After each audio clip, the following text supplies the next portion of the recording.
how does that sit with the rest of the band? Oh, they're jealous as hell of me. You kidding? And it took me 30 years to realize that. You know, I never thought they liked me. I thought there was all this animosity and stuff, and it was all just jealousy. But what do your rock and roll buddies think of this kind of mainstream move? Oh, they're jealous. Are they jealous? Yeah. Of course, any one of them would have taken his job. Steven Tyler, the legendary frontman of Aerosmith, earned his nickname the Demon of Screamin through his incredible vocal power and impressive range. His wild stage performances and signature scarves cemented his status as a true rock icon. Throughout his career, Steven Tyler has seen more rock and roll chaos than most could ever imagine. And he's never been one to hold back when it comes to speaking his mind. Now, at 77, he's finally opening up about 8 artists he absolutely hated at one point in his career. And he's sharing the raw, unfiltered stories behind some of the biggest feuds in music history. At number 8 on his list is Nicki Minaj. Her fiery clash with Steven Tyler back in 2012 turned into one of the biggest showdowns in American Idol history. Steven Tyler had just wrapped up his run as a judge on American Idol. That same year, Nicki Minaj joined the panel with Mariah Carey, Keith Urban, and Randy Jackson, but it didn't take long for tensions to boil over, especially between Nicki and Mariah. Steven Tyler heard about all the drama and wasn't happy. He thought judges should help young singers grow, not fight for attention. Tyler believed the show should stay focused on discovering real talent rather than entertaining viewers with drama and conflict. But then Tyler made things even worse. In an interview, he claimed that if a young Bob Dylan auditioned for American Idol, Nicki Minaj would have sent him straight to the cornfield. Bob Dylan is one of the most famous singers ever, known for his unique voice. Tyler was basically saying that Nicki wouldn't recognize real talent if it stood right in front of her. Nicki Minaj was furious when she heard what Tyler said. She went on Twitter and fired back hard. She said Tyler had never even watched her judge on the show, so how could he criticize her? Then she said something that shocked everyone. She called his comment racist. Nicki told him to mind his own business and used some strong words that can't be repeated here. Steven Tyler quickly apologized, saying he never meant anything racist and that his words had been misunderstood. He later explained that his comments were only about Nicki's judging style, not her race or background. Tyler said, I apologize if it was taken wrong, Nicki, but I am the farthest from, what did she say I was? A racist. But even with the apology, it was clear Tyler really didn't like how Nicki handled her role on American Idol. The fight showed that even famous stars from different music worlds, rock and hip-hop, can have serious disagreements. At number 7 is Guns N' Roses.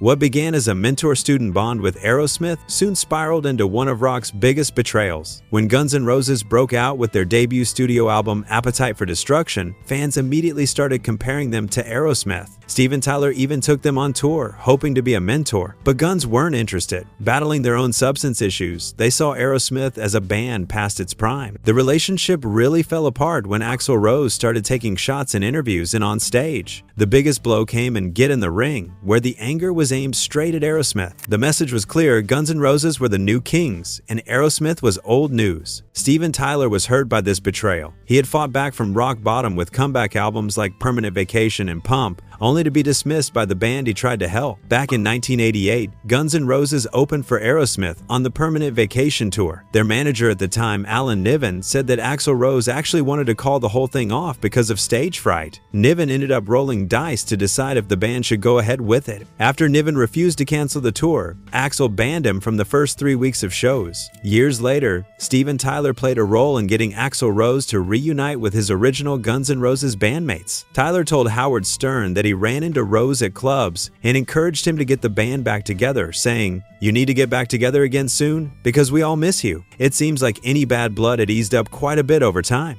At number 6, there's Kid Rock, the fearless rock rap artist famous for his wild, high-energy shows. In 2010, Steven Tyler made a move nobody saw coming. He became a judge on American Idol. For a lot of fans, this was a total shock. Tyler wasn't just any singer, he was considered a sacred American institution of rock and roll. American Idol was a big pop music show, pretty far from the gritty vibe of rock. His decision sparked a heated debate. Could a true rock star really join something so commercial without betraying the spirit of rock? Kid Rock quickly became one of the loudest critics of Tyler's decision, and he didn't hold back. Publicly, he slammed Tyler's decision, calling it the stupidest thing ever done. To Kid Rock, the choice was nothing short of betrayal. He accused Tyler of abandoning rock culture, saying he just threw it all out the window, just stomped on it and set it on fire. His harsh words showed what a lot of old-school rock fans were thinking, that their hero was giving up his realness for the sake of TV fame. Tyler, however, responded very differently when asked about the controversy at a press conference. Instead of making the feud worse, he just shrugged off the criticism with a cool, confident attitude. He simply said, "He's just jealous, and he's promoting his new record, so God bless him." He even shared a story about running into Kid Rock at the White House. According to Tyler, he told him, "You know what, man? I'm not going to argue with you. If I agreed with you, we'd both be wrong." It was a clever, disarming line proof that Tyler wasn't about to let Kid Rock's words shake him. Tyler also hinted that Kid Rock's attacks weren't personal at all, but strategic. He compared him to a pregnant animal, protecting its baby, suggesting Kid Rock's anger was less about rock and roll purity and more about promoting his own new music. Beneath all the insults, this fight was about more than just a feud between two rock stars. It highlighted a bigger issue in the music world, the clash between old-school rock values and the modern reality of using TV to stay popular and connect with new fans. In many ways, the feud was just a public version of the same battle Tyler was already fighting privately within his own band.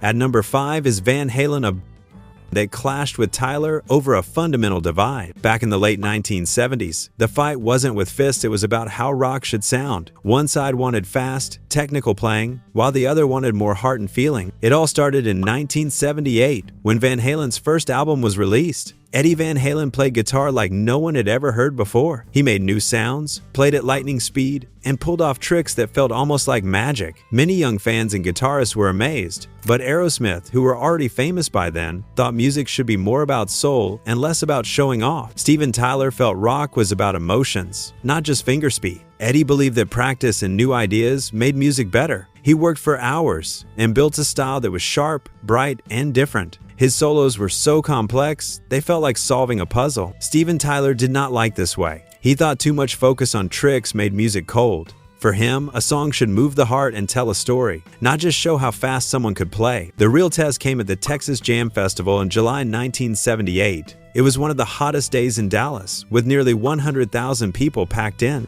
Van Halen came on stage still new to the scene, but full of fire. Eddie dropped to his knees and played his famous Eruption solo. The crowd went wild. They had never seen or heard something like that. Then Aerosmith had to perform after them. Being the headliners, they were supposed to close the show strong, but Van Halen had already shaken the stadium. Aerosmith played, but people noticed that their energy could not fully match what Van Halen had just done. It was not that Aerosmith was bad, but the younger band had stolen the moment. But behind the stage, things were tense. Eddie later said in an interview that older players like Joe Perry from Aerosmith would not even greet him. Once he tried to shake Joe's hand, but Joe just walked away. Eddie was disappointed, especially since he had once looked up to Aerosmith. At the same time, Aerosmith was struggling with fights and low energy. Joe Perry admitted later that when he first heard Van Halen's album, he was shocked. He even said Eddie changed the way guitar was played, the same way Jimi Hendrix had done before. Over time, the anger cooled down. Joe Perry gave Eddie respect, saying he was a natural talent who redefined guitar. Steven Tyler also began to see that skill and feeling did not need to be enemies. Eddie himself started to value the emotion and blues style that Aerosmith had.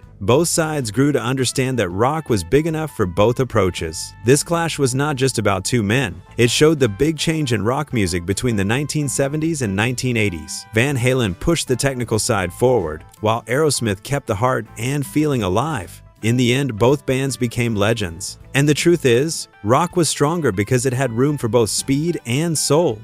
At number 4, we have Led Zeppelin, a band that practically defined the sound of heavy music and became the ultimate measure of rock greatness. Some rock rivalries were battles between equals, fighting for the same crown. But the tension between Led Zeppelin and Aerosmith was something else entirely. For Steven Tyler and his Boston band, Led Zeppelin wasn't just another group from their era. They were the gold standard, the ultimate rock gods that every musician dreamed of reaching. Tyler's obsession with Led Zeppelin went beyond normal musical influence. He wanted to prove that Aerosmith belonged in the same conversation as Jimmy Page, Robert Plant, and John Paul Jones. The problem started because Aerosmith faced constant comparisons to other British bands. Critics often called them Rolling Stones knockoffs because of the physical similarities between Tyler and Mick Jagger. The real trouble started in the mid-1970s, when word got out about Robert Plant's private thoughts on Aerosmith. According to these accounts, Led Zeppelin's legendary singer was not impressed with the American band's approach to rock music. Plant allegedly told people that Tyler was just a poor man's blues shouter who couldn't match the authentic power and emotion that real blues required. These weren't just casual comments. They struck right at the heart of Tyler's musical identity. Even worse, Plant supposedly said that Aerosmith represented American rock trying too hard to be British. That criticism really stung.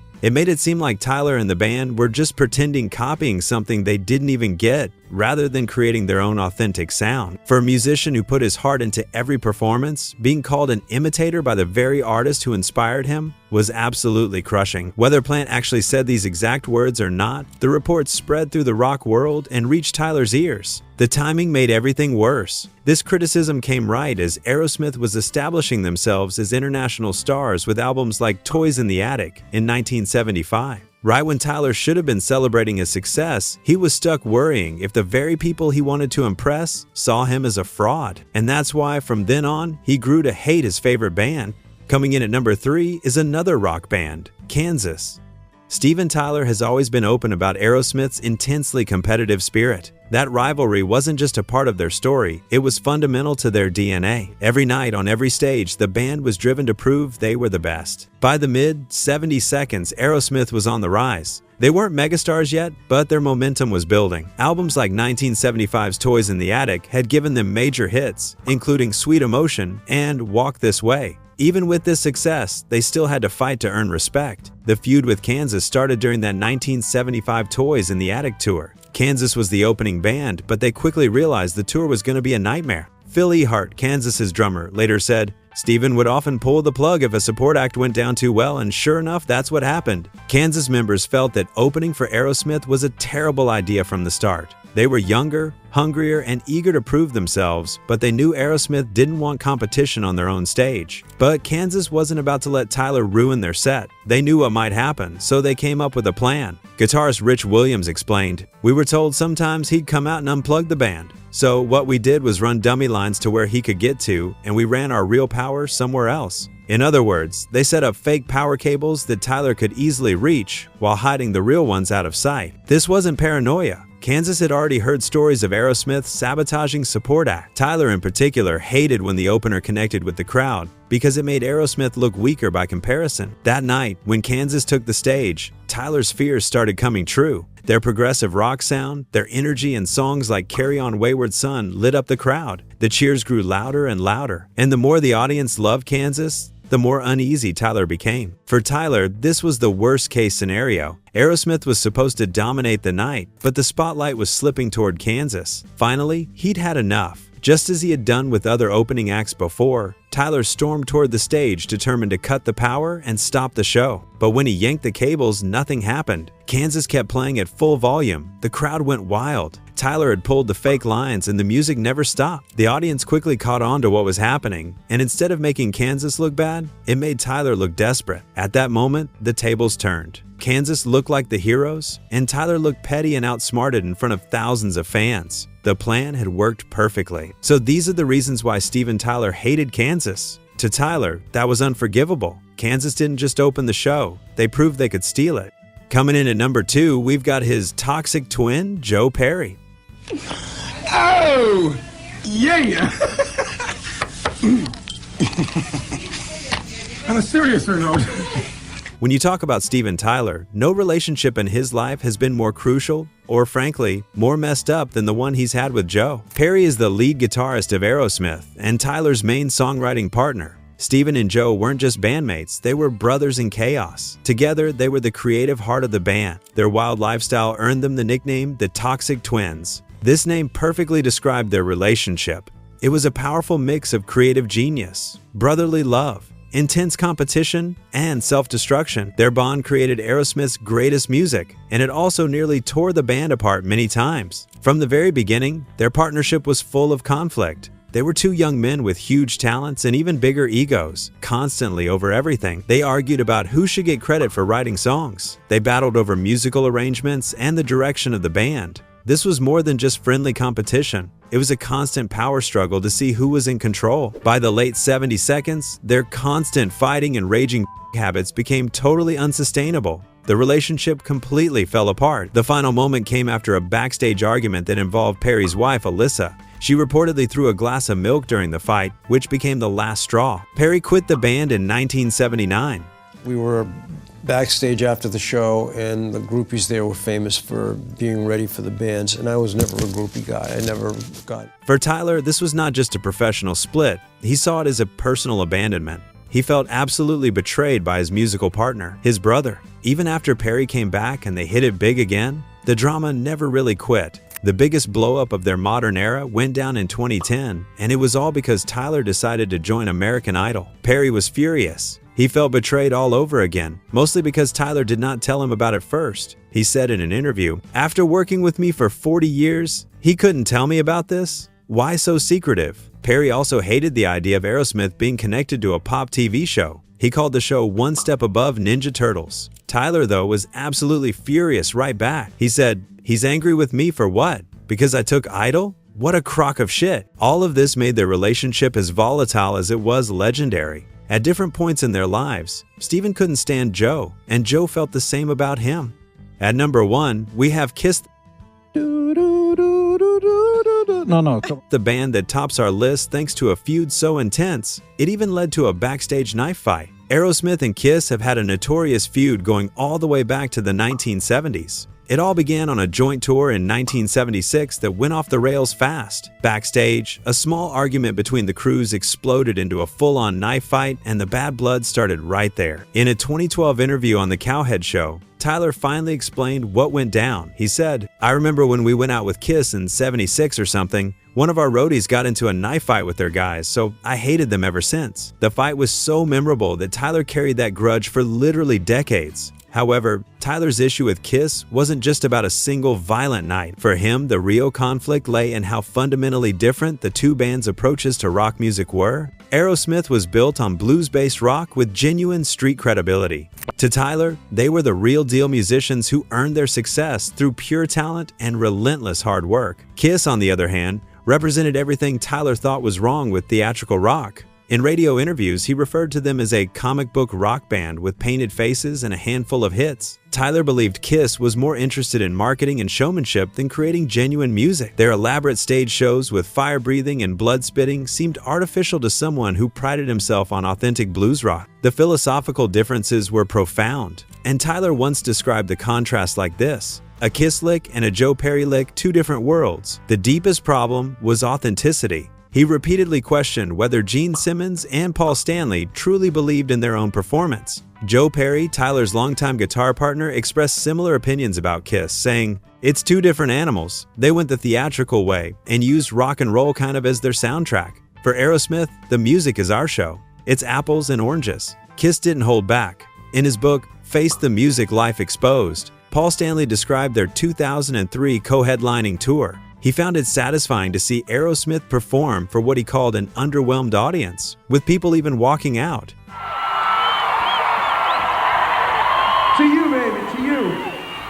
Gene Simmons also made pointed comments about Aerosmith's well-known substance abuse problems. He suggested that if Kiss had done as many drugs and drank as much as Aerosmith, they would have jumped off a roof. Simmons highlighted Kiss's self-control as proof that they were more professional than their rivals from Boston. For Tyler, this was a huge insult. The criticism dismissed the very pain and struggle that he believed made Aerosmith's music great. Tyler saw Simmons as nothing more than a businessman who failed to understand that real rock music was born from genuine life experiences. The feud never completely ended, even decades later. During their 2003 tour together, both bands made sure to maintain their distance. Festival organizers made sure to keep the two groups on separate stages whenever they could. The knife fight back in 1976 had sparked a rivalry that lasted their entire careers. So, that's the end of the video and the end of our list of the 8 artists Steven Tyler hated the most. From rival bands on the road to clashes inside his own group, it's clear that Tyler's career hasn't just been about the music.